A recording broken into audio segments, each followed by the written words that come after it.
هاتنەوەی تاڵیبان بۆ سەر شانۆی سیاسی ئەفغانستان. دوایەوەی ئەفغانستان لە ساڵی 2001ەوە کەوتە ژێردەستی ئەمریکا و ڕژێمی تاڵیبان ڕووخا، بەڵام ئەو هێزە پەڕگیرە توندڕەوە ئیسلامیە دەستی هەڵنەگرت لە بەرپەرجدانەوەی سوپای ئەمریکا. گەرچی هەرزوو شارەکەیان لەدەستدا، بەڵام بە تەواوی گەراکانی خۆی لە شاخەکاندانا و لە ڕێگەی بیر و باوەڕ و ئایدیاوە لە ناو سەنتەری شارەکان هێزی خۆی چەسپاند.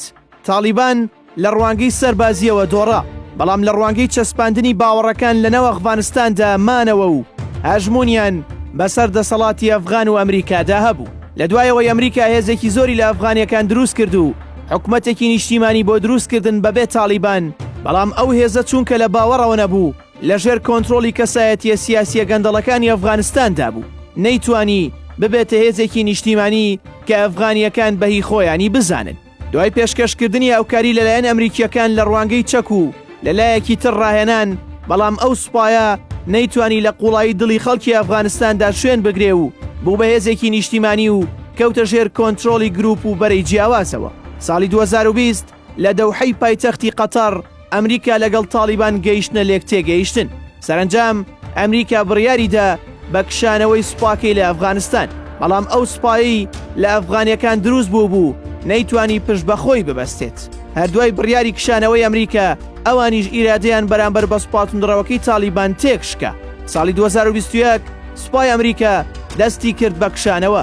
لە مانگی هەشدا و بە دیاریکراوی لە 12 بۆ 15 مانگدا ئەمریکا کشانەوەی سوپاکەی خێراتر کرد و لە دوجاردا کابوڵی پایتەختی بەجێهێشت.